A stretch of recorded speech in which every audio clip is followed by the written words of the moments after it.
Hi readers, welcome back to Reading with Christy. I hope you're doing well. Now, in today's book, Penguin Pete goes exploring into the deep blue sea. During his exploration, he finds an abandoned ship. Now, to find out what happens to Penguin Pete and his abandoned ship, you need to get comfortable and join me for this read aloud of Penguin Pete Ahoy.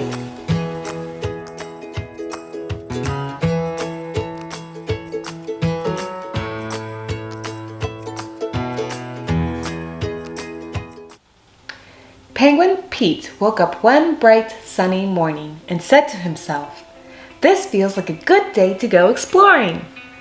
He plunged straight into the sea and swam quickly past all the friendly fish. "Sorry, no time to play today," he said. "I've got important things to do." Before long, Pete found something really interesting to explore. Around the bend in the next bay was an old ship with jagged holes in its rotten timbers and tattered sails flapped in the wind.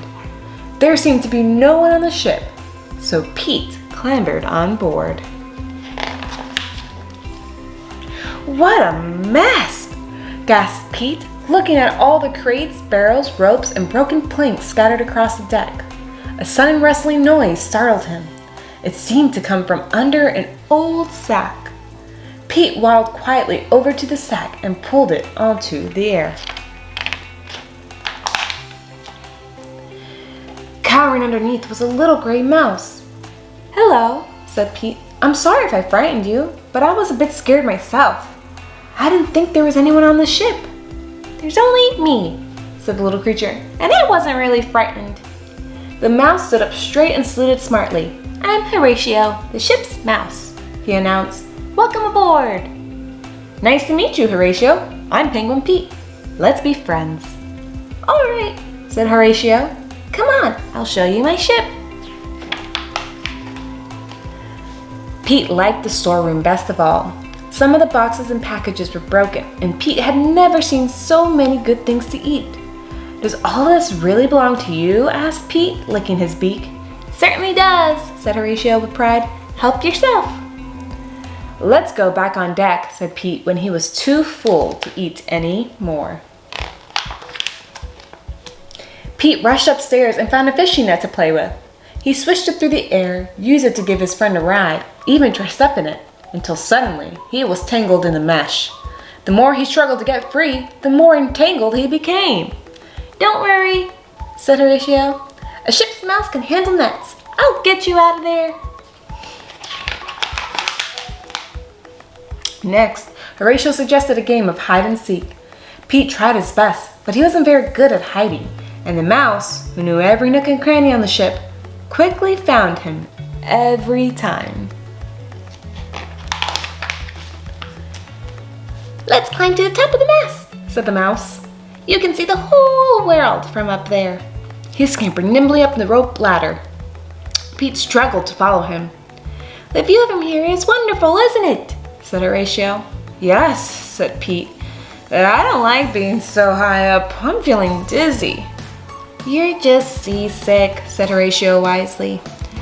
"I think I'd better feel better in the sea," said Pete. "Why don't we go for a swim?" "Swim?" said the little mouse nervously. "I have a better idea. I'll rent a lifeboat. It still looks seaworthy. You can push me." Pete carefully lowered the boat into the water and began to push. But Horatio squeaked, "Help! My feet are getting wet!" Water was running through a hole in the bottom of the boat. "Abandoned ship!" called Pete. "But I can't swim!" cried the little mouse. "I'll save you!" shouted Pete as he raced to pull Horatio out before the boat sank. "Climb on my back," said Pete. "You'll be all right." He carried his little friend back to the ship and wrapped him in the blanket. The mouse was still trembling with fright. "I think I'll stay on the ship from now on," he said. "But I hope you'll come to visit me again." "Of course I will," said Pete as he jumped into the sea. Horatio scurried to the ship's rail to wave goodbye. "Ahoy there, Pete," he called. "So long, shipmate," cried Pete as he paddled away. "The next time I come to visit, I'll teach you how to swim." The End. Well, readers, I hope you enjoyed that quick story of Penguin Pete. It looks like Penguin Pete had a good time making a new friend and exploring an old ship. I hope this inspires you to go out and explore.